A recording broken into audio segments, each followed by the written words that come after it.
వేసవి ఇంకా పూర్తిగా రాకముందే ఎండలు మండిపోతున్నాయి.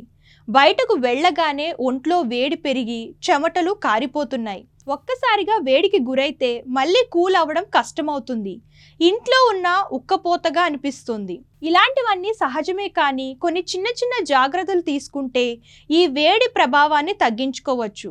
ఎండలో కాసేపు ఉన్న శరీర ఉష్ణోగ్రత పెరిగిపోతుంది. దీంతో అలసట, నీరసం, డీహైడ్రేషన్ సమస్యలు వస్తాయి. కాబట్టి శరీరాన్ని చల్లగా ఉంచేందుకు నీటిని ఎక్కువగా తాగాలి.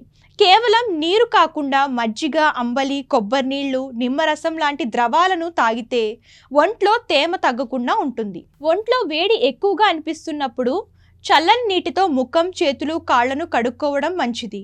మరీ ఎక్కువ వేడి అనిపిస్తే మెడ, నుదురు, ఛాతీ వంటి ప్రాంతాల్లో ఐస్ లేదా చల్లటి నీటితో తడిబట్ట వేసుకోవచ్చు.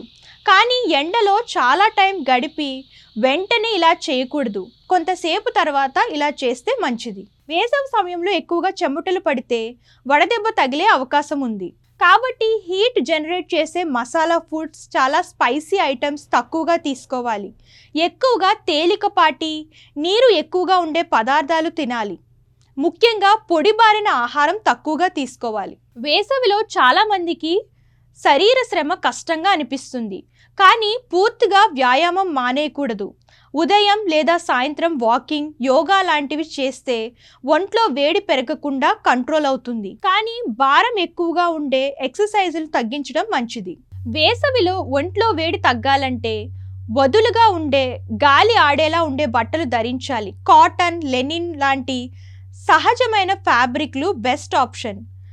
నైలాన్, పాలిస్టర్ లాంటి సింథటిక్ బట్టలు చెమటను ఎక్కువగా గ్రహించి అసౌకర్యంగా అనిపిస్తాయి.